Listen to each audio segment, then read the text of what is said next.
El día de hoy nosotros vamos a hablar sobre filosofía pornográfica. Pornosofía. Un tema muy interesante que está en la palestra directamente y que obviamente nosotros tenemos que destacar con gran probidad. Así que el día de hoy vamos a tener unos excelentes comentarios y este Filocafé va a ser diferente a los demás. Diferente porque ustedes van a estar construyendo su propio esquema. En vez de dárselo un esquema, ustedes van a construir su propio esquema utilizando para ello las hojas que están acá. Así que se les van a entregar en un momento, ¿verdad? Así que el tema directamente que nosotros vamos a desarrollar tiene una presentación esquemática directa y sencilla, resumida, de lo que es la pornosofía como tal. Luego tiene detrás las preguntas que servirán para la discusión y dos comentarios breves que sirven como notas al margen o notas al pie de página para destacar cuál es la opinión que nosotros como cristianos deberíamos tener en torno a la pornografía, tanto como industria, como actividad, como acción. Y tenemos ahí dos comentarios directos, tanto del ámbito de la psiquiatría, con la figura de Viktor Frankl, padre de la logoterapia, y en segundo lugar el gran Francis Schaeffer, uno de los más grandes apologistas cristianos de orden presuposicionalista, y quien sería, en un libro que se llama Huyendo de la Razón, que se lo recomiendo, muy bueno. Yo lo leí en 2 días. ¿En cuántos días tú lo leíste, Juanji? Oh, Huyendo de la Razón. Huyendo de la Razón, en ese libro, Francis Schaeffer, que es el personaje último que ven detrás en su hoja, dijo que la filosofía actual la estaban escribiendo los escritores pornográficos. Buenas tardes a todos. Tenemos un tema bastante amplio y principalmente le llama mucho la atención porque somos adultos. Ahora bien, supongo que como somos todos adultos, todos saben lo que es la pornografía y en qué camino va. Ahora bien, para ustedes, mejor desarrollar qué es la pornografía en el ámbito de la filosofía. Excelente. Bueno, como es un tema que a algunos hace subir los humores y a otros le hace temblar la moralidad, vamos a tratar de tratar el tema de la manera más cautelosa posible. Desde la filosofía, no es un tema nuevo. De hecho, desde el Marqués de Sade se tienen escritos en el cual se trata de dar una visión de la totalidad desde el erotismo. Y más aún, más atrás, las representaciones fálicas de los antiguos imperios, de los antiguos imperios, hace que el sexo y la representación del mismo siempre haya sido de carácter universal en la cultura. De ahí que los filósofos han tratado de darle de buscar el significado de por qué el hombre está tan atado al sexo, por qué piensa tanto en el sexo, por qué necesita representarlo, por qué necesita llegar al punto de ser morboso con el sexo. Y si necesitamos darle una regularización al sexo.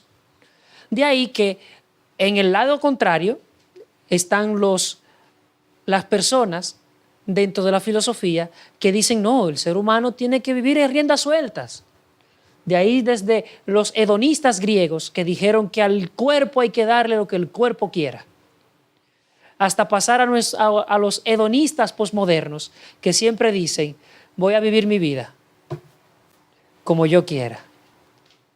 Entonces la filosofía siempre ha tratado y siempre le ha dado o siempre ha querido buscar ese sentido de urgencia que produce el sexo en el ser humano. De ahí que hemos traído este tema, porque en un blog llamado Filosofía Clínica hay todo un artículo de una escritora titulada que se llama María Eugenia Cisneros, en el cual ella hace una defensa de la pornografía, donde ella lo titula La pornografía al rescate de lo humano,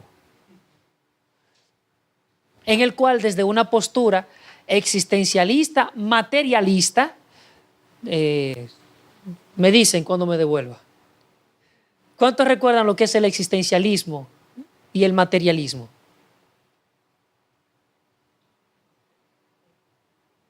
Las preguntas existenciales, ¿quién soy? ¿De dónde vengo? ¿A dónde voy? ¿Para qué estoy aquí? ¿Ya recuerdan? Son preguntas existenciales, que son las preguntas de la filosofía. Entonces, desde esa postura existencialista, ella comienza y trata de darle respuestas desde el materialismo y encuentra en la pornografía las respuestas a esas preguntas. Interesante, ¿no? Entonces, ese es el recorrido. Desde la filosofía le pone un gran signo de interrogación a la pornografía y le dice, la pornografía al sentido o al rescate de lo humano. Ahora bien, la pornografía rescata de lo humano, pero ¿qué quiere decir la significación imaginaria social? Okay. Ella trata, primero, toma prestado un concepto de la sociología, eso fue desarrollado por el señor Cornelius Castoradi, en el cual él dice que las sociedades crean símbolos sociales. Porque Castoriadis, claramente desde una postura materialista, dice que la sociedad y el contrato social, como base de Rousseau, él dice que las sociedades entran en acuerdos, y esos acuerdos es lo que él llama el imaginario social, todas esas ideologías que la propia sociedad crea. La señora María Eugenia de Cisneros toma ese concepto y se lo adopta a la pornografía, pero ella le pone un acento y le pone que es una significación. O sea, que ese imaginario social le da significado a la sociedad. Eso es lo que ella quiere decir cuando dice que es una significación imaginaria social. Pero también nos habla de la transgresión sexual dentro de la pornografía. Entonces, ¿podemos decir que la pornografía es sinónimo también de violencia?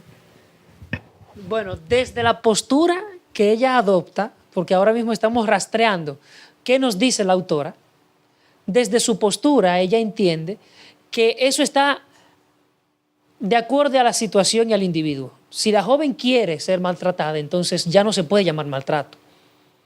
Si la persona en sí no, o sea, si la persona entiende que aquel que hace clic y busca la pornografía, él está entrando en un mundo y está viendo que todas sus fantasías sexuales pueden ser posibles, y eso le crea una fricción moral que le hace entonces, como ella le llama, autorrealizarse. Eso ella le tiene un nombre puntual y es que él puede autotransformarse, autorrealizarse, autotransformarse, más propiamente dicho.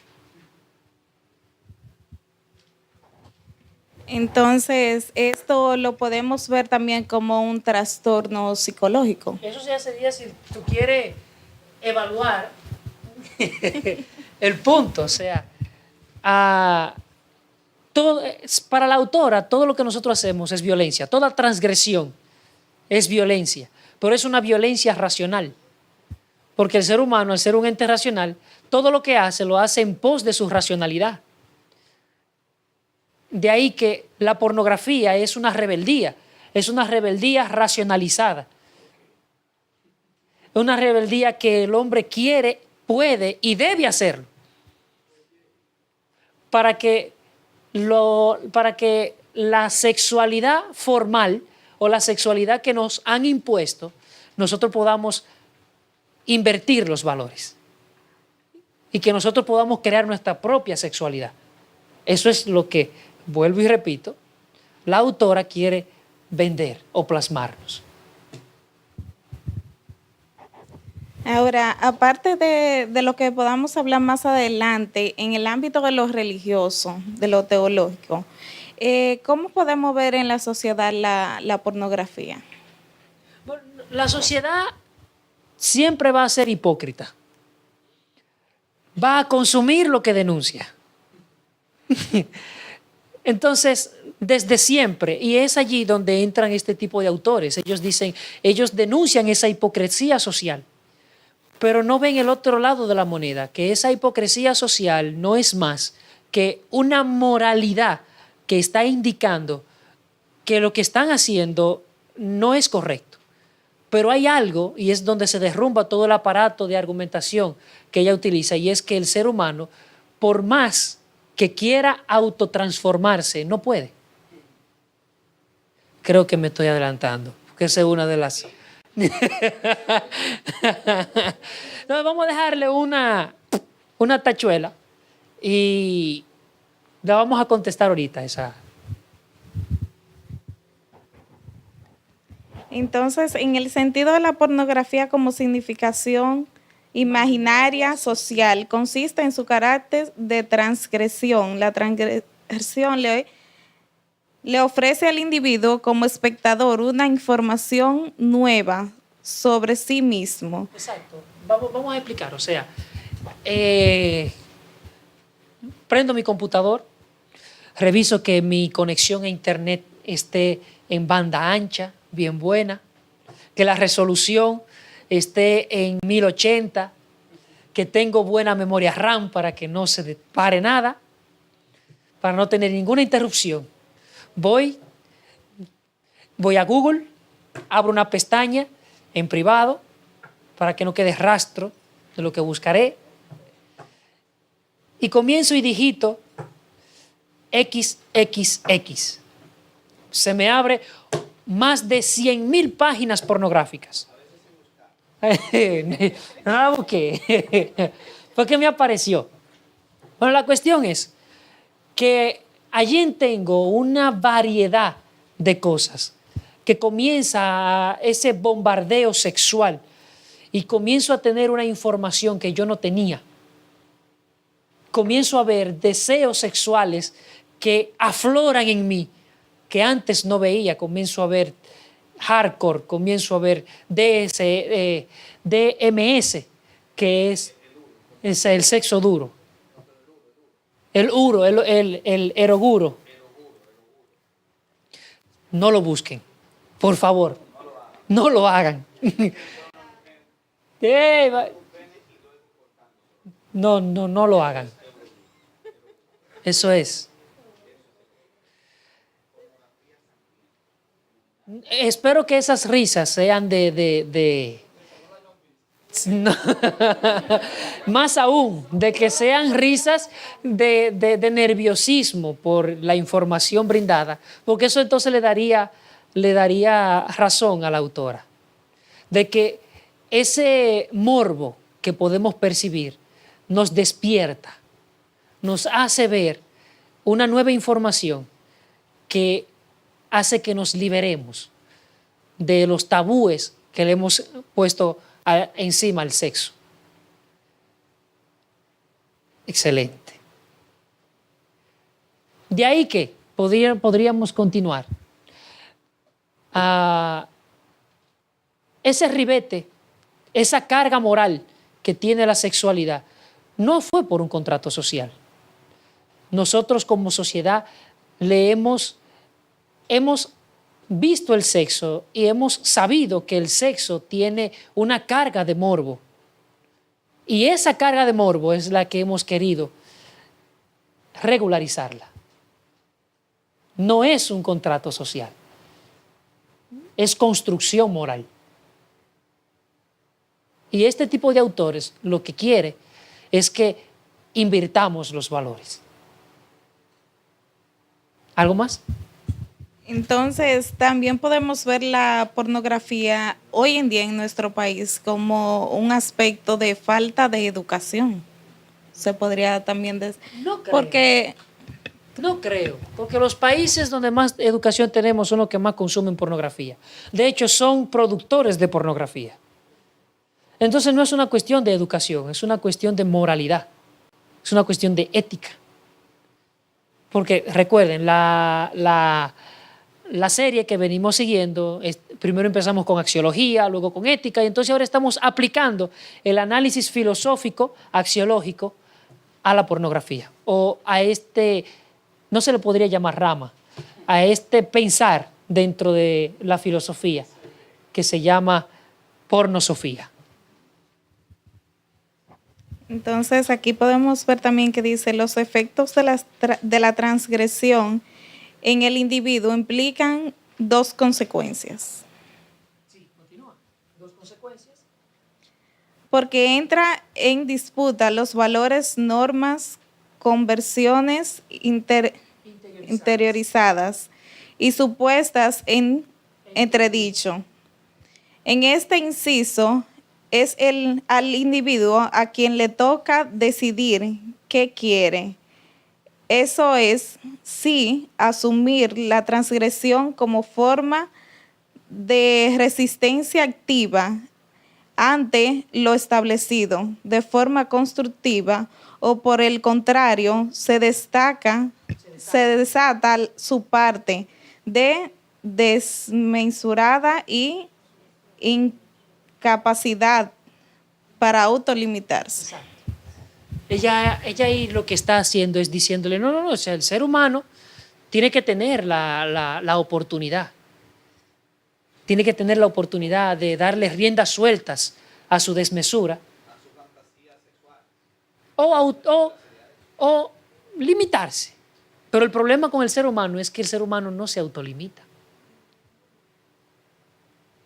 ¿Entienden?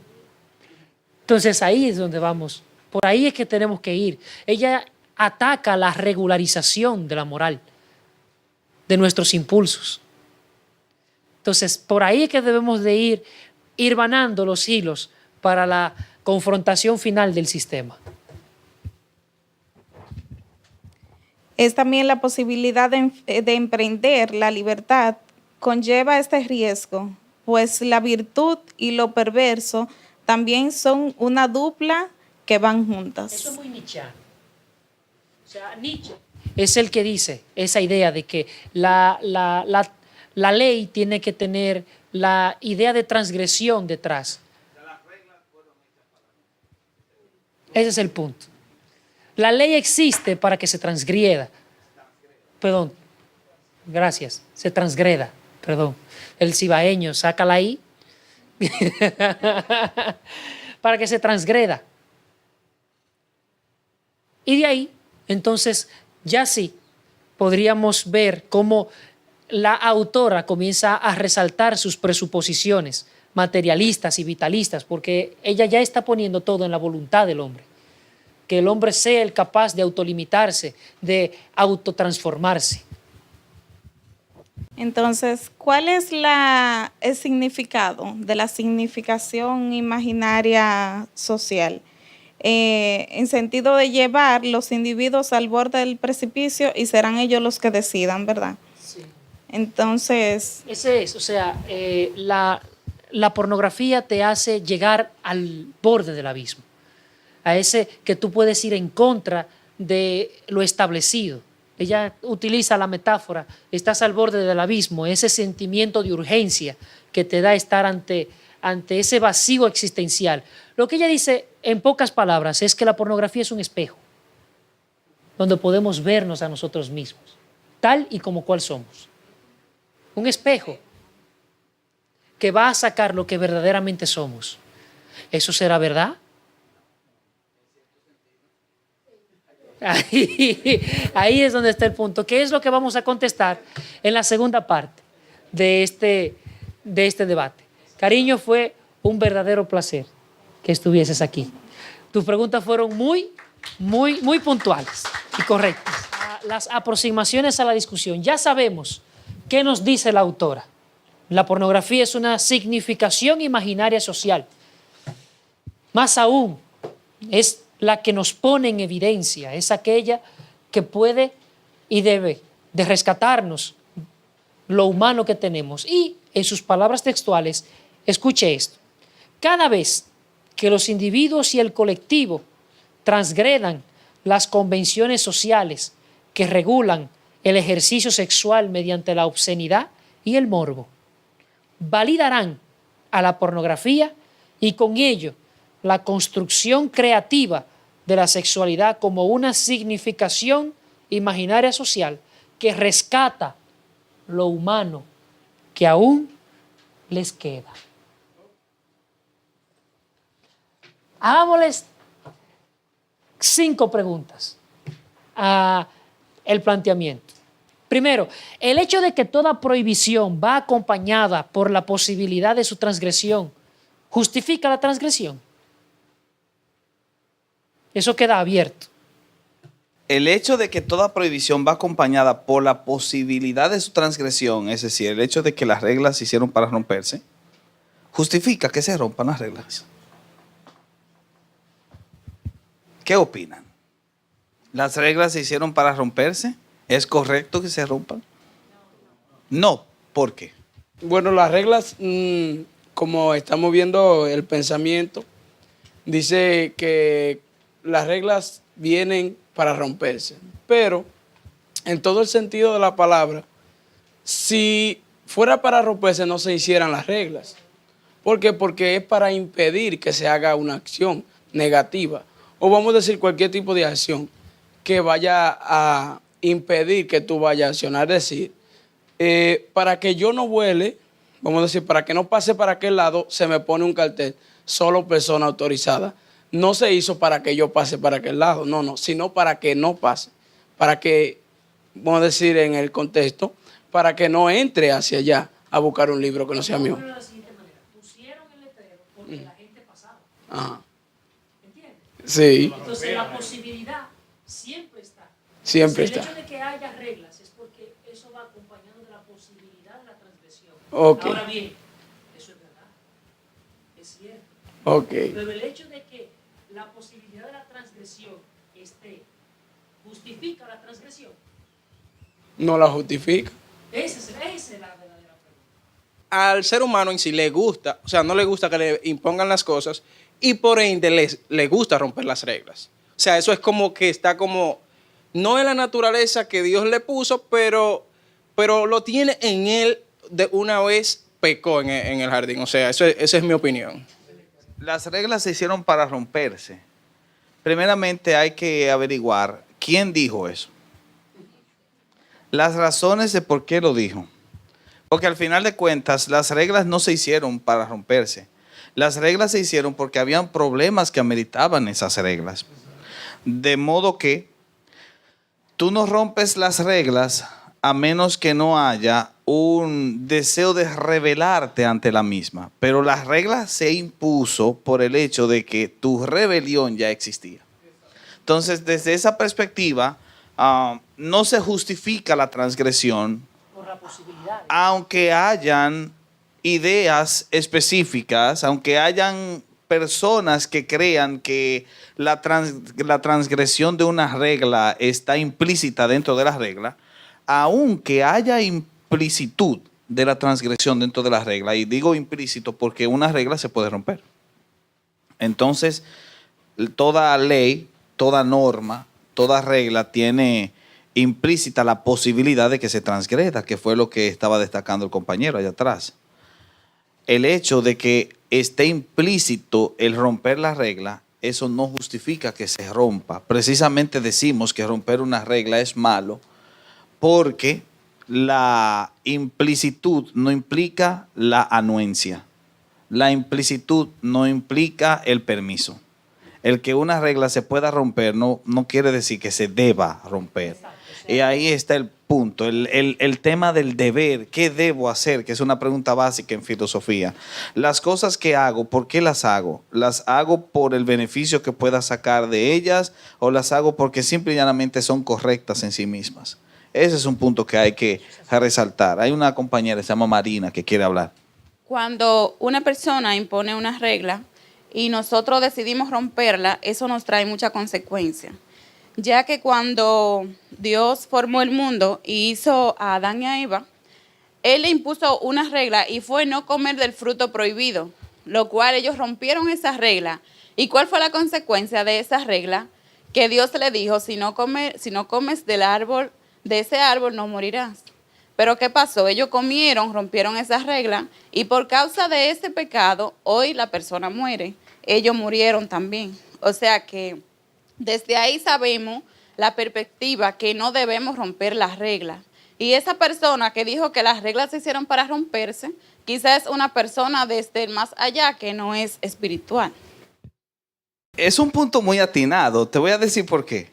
Porque si no existiesen las consecuencias del pecado, entonces sí, se justificarían las transgresiones. Pero toda transgresión tiene consecuencia. Hay una regla para el sexo prematuro, ¿verdad? Sí. Obviamente. La regla de que no se puede tener sexo, y estamos en el tema de la pornografía, antes de casarse. ¿Ok? Cualquiera puede violar esa regla. Pero las consecuencias te persiguen. Y en ocasiones te persiguen toda tu vida. Eso quiere decir que la existencia de las consecuencias, como resaltó Marina, de la transgresión, no hacen justificable la transgresión. La transgresión nunca será justificable en ese sentido. Te diría la autora, pero precisamente hacia eso es que estoy escribiendo, contra eso es que estoy escribiendo, contra ese mote social que se le ha puesto el sexo. ¿Por qué razón no tener sexo? Es algo natural. ¿Por qué razón no visualizar el sexo? ¿Por qué razón no propagar? ¿Por qué no filmarlo? ¿Por qué no? ¿Quién dice que no? Y ahí está el punto. Que ahí es donde se parte al patrón de la ética como tal. ¿Dónde está la base de la moral? La base de la moral se encuentra en Dios, no se encuentra en el hombre, porque el hombre no es la medida de todas las cosas. Lo que nos contesta la segunda pregunta. ¿Puede el hombre autotransformarse? No ni siquiera a través de la pornografía o de lo que sea. El hombre en sí puede autotransformarse. Y la respuesta práctica es no. El hombre no puede por sí mismo autotransformarse. De hecho, no hay ningún tipo de autoridad en el sujeto para poder lograr su propia transformación de motu propio. Imposible. Si necesita transformarse, eso es otra cosa. El hombre necesita transformación y en ese sentido es aplaudible lo que la autora destaca cuando habla de que la pornografía sirve como un espejo. Y es cierto, la pornografía sirve como un espejo porque permite ver nuestra depravación. Nuestras fantasías más ocultas, depravadas, son despertadas cuando vemos un video pornográfico donde se están realizando ciertas posturas o se está teniendo sexo con cierto grupo de personas o con ciertas personas. O con ciertos animales, o con niños, o con cadáveres, porque hay videos pornográficos de todas las índoles. Y en ese sentido, nuestro morbo, que nos hace precisamente depravados e inmundos, se despierta cuando consumimos ese tipo de material. Sí, la pornografía sirve de espejo. El problema es que la pornografía no transforma al sujeto para el bien. No lo transforma hasta el punto de lograr su autorrealización. Lo lleva más bien a una autodegradación y lo que demuestran las estadísticas, y estas estadísticas podrían justificar la realidad de que las consecuencias son negativas y se necesita poner de la regla, que es lo que ella está diciendo. ¿Por qué imponerle reglas? Precisamente porque las consecuencias son reales. Las estadísticas demuestran que la gran mayoría de personas que consumen material pornográfico terminan degradándose a sí mismos en lo individual, en lo familiar y en lo social. Inclusive en lo biológico, porque se han hecho unas investigaciones recientes que el que se expone a un consumo de pornografía prolongado, la materia gris se reduce. Sí, en cierto sentido, mientras más pornografía consumes, más idiotizado te vuelves. la pornografía embrutece e idiotiza al sujeto hasta el punto tal que no tiene capacidad de raciocinio. La capacidad de razonamiento, que puede ser ubicada dentro de ciertas zonas prácticas en el lóbulo frontal del cerebro, se va reduciendo a medida que tú consumes pornografía. Y la apoptosis de las neuronas se hace mayor. Apoptosis quiere decir la reducción de las dendritas en las neuronas, que son las ramificaciones que tienen las neuronas para conectarse. Las dendritas se van empequeñeciendo, las conexiones se hacen menos estables, y ocurre con la pornografía lo mismo que ocurre con el consumo de sustancias psicoactivas, que al final el sujeto se va embruteciendo de tal modo que termina realizando prácticas que van contra su propia naturaleza. Conductas que son de orden autolesionante y que surgen precisamente porque se despertó su degradación ante el espejo de la pornografía, no que se autorrealizó. Y también está el tema de la cosificación. Tanto mujeres como hombres que se exponen a la pornografía tienden a cosificar a sus semejantes. El hombre comienza a ver a la mujer como un mero objeto, como una mera cosa que solo sirve para sexo. Cosificar es volver una cosa, no verte como una persona, sino como una cosa. Ya no eres una persona, eres un seno, eres una vagina, eres un ano. Eres un par de glúteos. Sí, exactamente. Andantes. Entonces, la mujer que se expone a la pornografía, entonces ve al hombre no como un individuo, como una persona, sino como... Exactamente. Como un falo. Lo ve como decía Daenerys Targaryen, el pilar y las rocas. Yo comprendo que la pornografía, eso viene por falta del amor y por falta del temor a Dios. Cuando le tememos a Dios, somos incapaces de hacer esa cosa. Porque la pornografía trae muchas consecuencias, ya que por la pornografía existen violaciones y cuantas cosas. Porque son cosas que ya la persona la hace porque no tiene amor. Se les importa hacer cualquier cosa, no temes a Dios. Y esas son consecuencias que tarde o temprano esa persona la sufre. Va muy ligada a la altura de la discusión. ¿La pornografía libera o esclaviza? Yo entiendo que cuando hablamos de la pornografía, el ser humano se va convirtiendo, como lo dice Freud, en un paquete sexual, totalmente, sin emociones, sin conciencia, sin respeto a sí mismo, sin respeto a las personas que les rodean, por lo que pienso que esclaviza y degrada al ser humano. O sea, la pornografía, muchos lo ven como un instrumento pero realmente cuando tú desvías, por ejemplo, tú estás con tu pareja y estás viendo pornografía, sencillamente tú pones a tu pareja como, decíamos ahorita, como un simple objeto, como una cosa, como un instrumento para cumplir lo que tú estás viendo. Muchas veces, exactamente. Entiendo que tanto el hombre, se da más en el hombre. Yo entiendo que se da más en el hombre, que como que se insensibiliza por la misma situación de los tabúes y las situaciones que nos rodean como sociedad. Y ven la pornografía como un escape, ¿tú ves? Como una manera de un despertar, ¿sabes? Como una necesidad de no puedo saciar lo que quiero, pues entonces déjame buscar un escape. Y por eso entiendo que todo ese tipo de como le decimos, atajos, nos vuelven esclavos. O sea, es algo como que nos esclaviza, porque no vamos hacia un camino, pero a veces creemos que esos atajos nos llevan pero no nos llevan, hacen que el camino sea mucho más lejos, más distante. Entonces, mi cuestionante ¿es malo, vamos a decir, practicar pornografía con tu pareja? Satisfacer todo tipo sí, o sea, de cumplir cada fantasía con tu pareja, entonces ¿es malo? Aquí voy. El consejero bíblico te diría lo siguiente: toda relación sexual dentro del matrimonio se vale.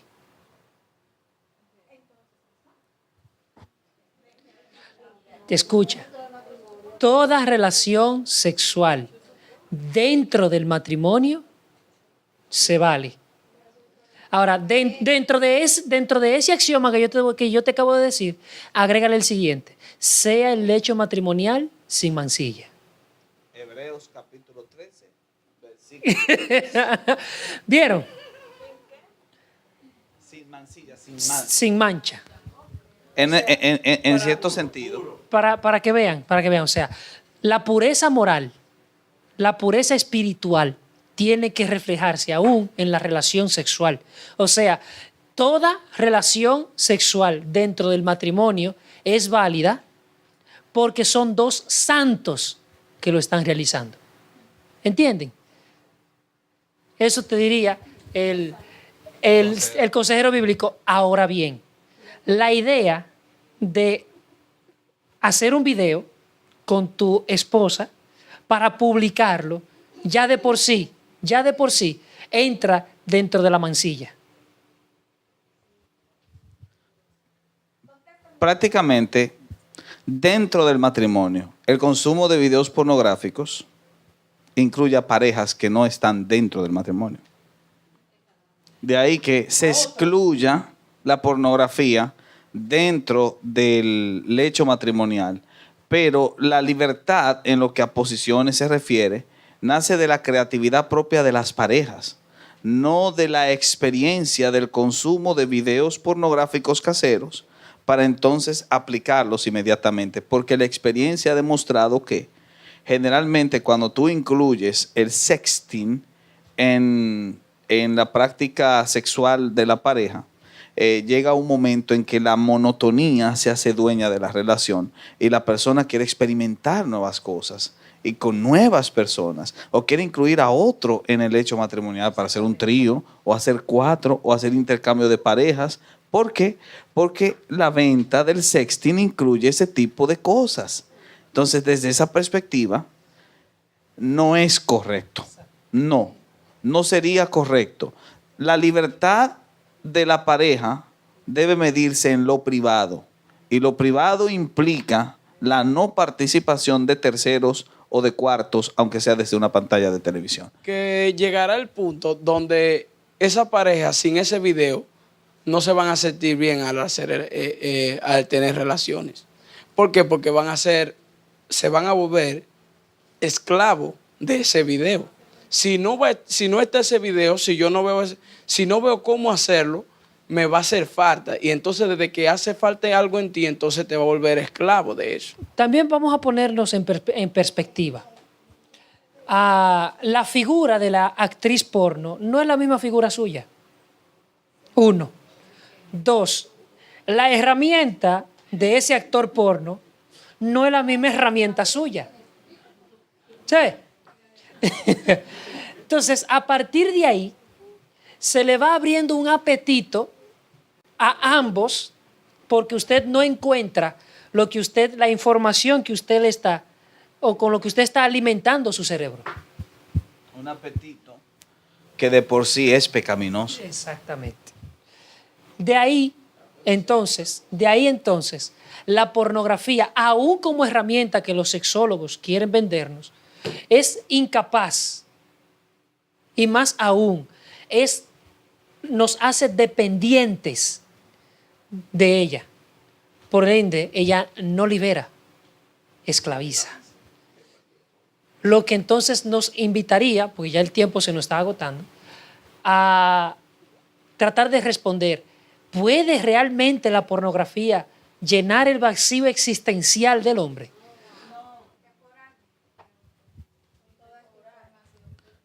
Pero el problema es que cuando tú hablas de un llenado temporal, en realidad no estás hablando de la completa satisfacción del sujeto, que es lo que implica la idea del vacío existencial que se ha llenado. La palabra correcta ahí sería autorrealización. La autorrealización del sujeto, que es llenar su vacío, se completa con el consumo de literatura o de videos pornográficos.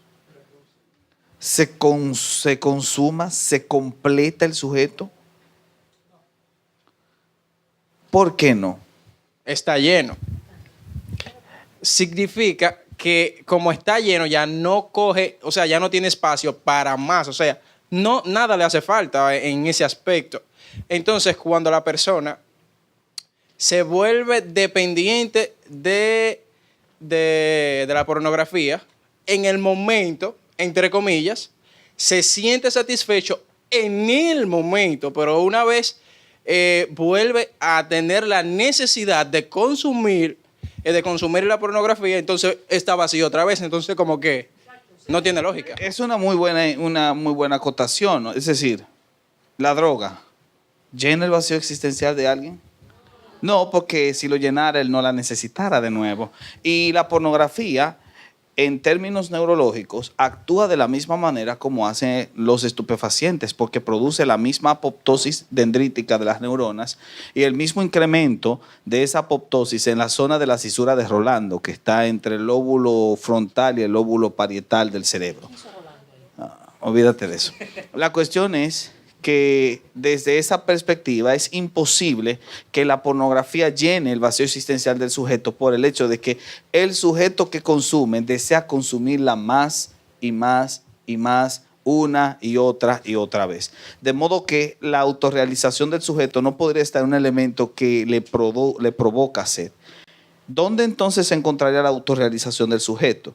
Las palabras del filósofo se detienen aquí y entra el teólogo a hablar cuando explica que el vacío del sujeto se llena solamente con Cristo. Jesús dijo que el que tome de esa agua no volverá a tener sed jamás. Eso es tener el vacío existencial lleno. Y qué bueno que filósofos lo han reconocido. Blaise Pascal decía: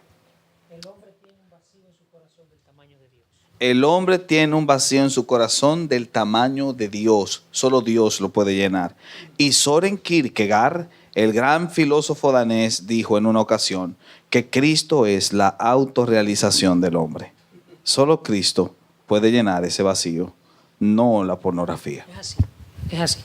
De ahí que escuchemos a los expertos. El primero sería Viktor Frankl, el padre de la logoterapia, un psicoanalista impresionante, muy bueno, el cual es enemigo acérrimo de la pornografía, y él dice que el consumo de pornografía y la necesidad de prostitución para él son palabras equitativas, son iguales porque la raíz griega es la misma. Sí. Para porne era la prostituta de baja calidad de la antigua Grecia. Y es interesante que la palabra fornicación en realidad no se pronuncia fornicación, sino porneicación, lo que quiere decir que también porneia, que es el verbo griego, se utiliza para hablar de fornicación como también de pornografía, y de modo que hay una condenación implícita de la pornografía en el Sermón del Monte, cuando Jesús dice que el que mira a una mujer y la codicia en su corazón, ya fornicó con ella. Es decir, aquel que está viendo a una mujer, aunque sea desde la lejanía o seguridad de la pantalla del televisor o de un video casero, ya está fornicando con ella, está cometiendo porno con esa persona, y ya de por sí es de condenar. Y eso desde la perspectiva teológica. Así que Viktor Frankl está en lo cierto cuando coloca a la pornografía y a la prostitución en la misma balanza. ¿Y qué dice él que son? Y él dice que son síntomas de retraso psicosexual. Entiéndase el retraso psicosexual desde la teoría psicosexual de Freud, que dice que el sujeto va desarrollándose en ciertas etapas, desde la oral hasta llegar a la etapa genital. Y sin embargo, para Viktor Frankl, el deseo pornográfico no es más que un retraso en una de esas etapas, de modo tal que para Viktor Frankl, el adicto al sexo o el adicto a la pornografía es un inmaduro en términos sexuales. Exactamente.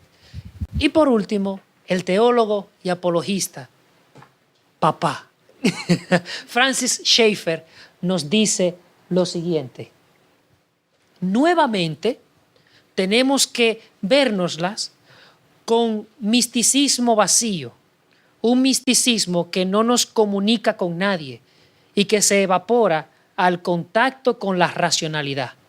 No hay nada, no existe nada, y sin embargo arrastrado por sus anhelos, cada vez que un ser hecho a la imagen divina, el hombre experimenta con todos estos ejercicios sorprendentes de desesperación, albergando incluso la esperanza de que del porno emergerá una edad de oro.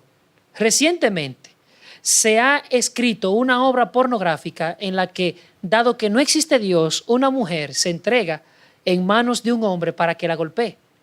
El relato explica claramente que por cuanto no hay Dios, esa mujer quiere ser poseída por alguien. 50 sombras de Grey. Y así, en su alienación, está contenta con los golpes y el dolor como una prueba de posesión por parte de algo, de alguien. ¿Usted sabe lo que Schaeffer está haciendo? Schaeffer está diciendo que aquellos que practican la pornosofía, aquellos que quieren justificar la pornografía, están anhelando, están practicando una desesperación, albergando la esperanza de que del porno emerja una edad de oro. Y él dice que llegan a esa conclusión porque han entendido implícitamente que no hay Dios. Por ende, al no haber Dios, necesitamos algo, alguien que nos dé significancia. Es cierto, el ser humano tiene una naturaleza dependiente. El problema nuestro es que dependemos de lo incorrecto. De aquello que no nos puede llenar el vacío. Y otra vez las palabras de Cristo pueden servir como colofón final. Sí, cualquiera que tome de esta agua en este pozo volverá a tener sed. Pero el que tome del agua que yo le daré no tendrá sed jamás, sino que esa agua se convertirá en él en una fuente de agua que salta para vida eterna. No podemos irnos sin darle un mensaje al adicto a la pornografía, porque está siendo grabado. Y toda persona que nos escuche y nos vea, o cualquier internauta que se tope con este video así por casualidad, o que Dios, ojalá, y sea, es nuestra oración, que lo pueda ver. Quiero darle un mensaje.